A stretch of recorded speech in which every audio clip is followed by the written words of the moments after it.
Salut à tous, c'est Hugo Yador donc pour la chaîne Brother Fishing. Donc aujourd'hui, deuxième vidéo de la chaîne. Vu que la saison de la pêche est terminée, il n'y aura plus vraiment de vidéos de pêche parce qu'on ne peut plus pêcher.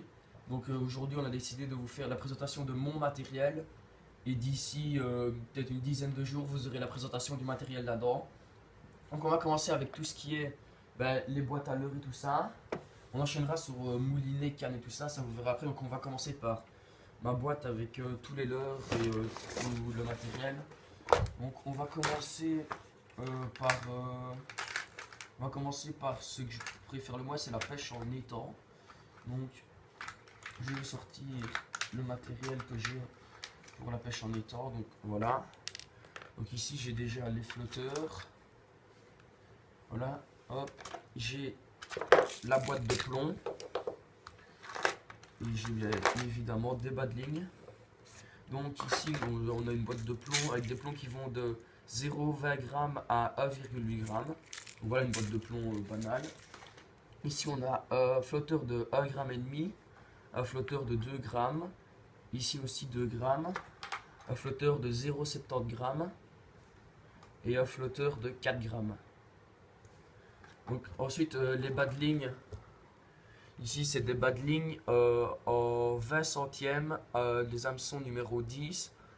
Donc voilà, il y en a 10, c'est des petits sachets comme ça, donc voilà. Et donc j'ai aussi ici, pour la pêche en étang, deux dégorgeoirs. Donc un plus gros et un plus petit. Donc voilà. Euh, Maintenant, je vais prendre tout le matériel pour la pêche en étang, en rivière, ruisseau. Donc on se retrouve juste après. Donc voilà, maintenant on se retrouve pour la pêche en petite rivière et un peu les petits ruisseaux. On va commencer par les cuillères. On va commencer par toutes les cuillères. Donc on va commencer de la plus grosse. Donc ici nous avons une cuillère numéro 2 de chez Meps, une un peu cuivrée comme ça, c'est la seule que j'ai en cuivré. Donc voilà, une cuillère assez banale. Ensuite, une deuxième cuillère numéro 2 de chez Meps aussi. Donc là, c'est une cuillère argentée avec des pois rouges. Donc aussi, je tiens à préciser que tout ce qui est cuillère, c'est toutes des hameçons simples. Car c'est plus simple pour les poissons. Tout ça, vu qu'on pêche en no-kill, c'est plus dur de décrocher quand il y a trois hameçons.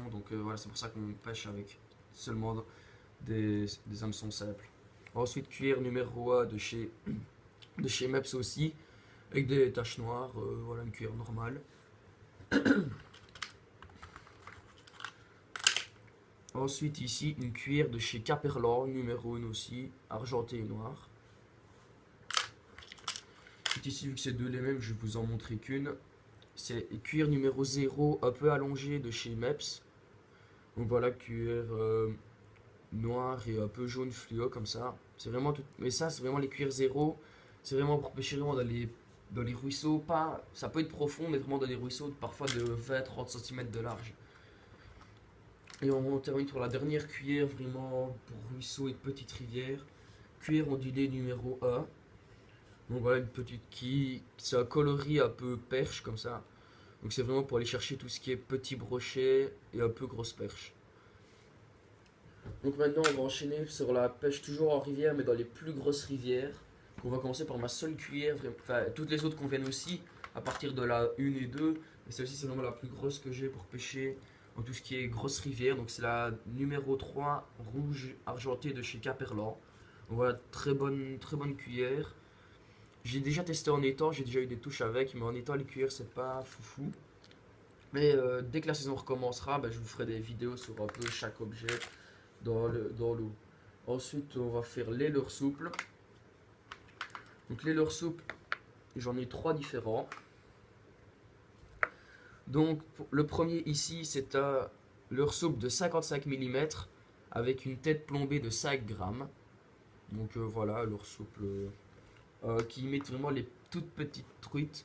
Ensuite ici, leurre souple de 60 mm avec une tête plombée aussi de 5 grammes. Et le dernier, un leurre souple de 60 mm avec une tête plombée de 7 grammes et demi. Donc voilà. Ensuite, on va commencer les petits leurres durs. Donc, ici, c'est des leurres durs qui vont de 28 mm à 40 mm. Et puis après, on enchaînera sur les 60 mm. Évidemment, il s'accroche au truc. Voilà. Donc, vraiment, mon plus petit, c'est 28 mm. Même pas, non, je crois que c'est 18 mm même. Donc, c'est vraiment un tout petit. Donc, voilà, tout petit, vraiment une toute petite bavette. Et celui-là, il flotte quasiment. Il descend maximum 10-15 cm à la surface. Donc il est vraiment bon pour dans les tout petits ruisseaux. Ensuite, j'en ai un de 30 mm, 38 mm. Donc voilà, celui-là, j'ai laissé comme son triple parce que je préfère. Mais ici, en fait, j'avais cassé la bavette et du coup, il nage plus très bien, mais il va toujours. Donc voilà, coloris un peu pas truite fario, mais les truites, les grosses truites qu'on peut trouver en rivière et tout ça. Et là-dessus, les perches sont folles avec ça. On a pu attraper beaucoup de brochets aussi. Et ensuite, ici, leur dur de. Ça, je crois qu'il fait 46 mm ou 45. Donc voilà, ici, donc il y a ça double hameçon triple. Donc voilà, coloris un peu perche comme ça. Donc voilà, euh, poisson très sympa.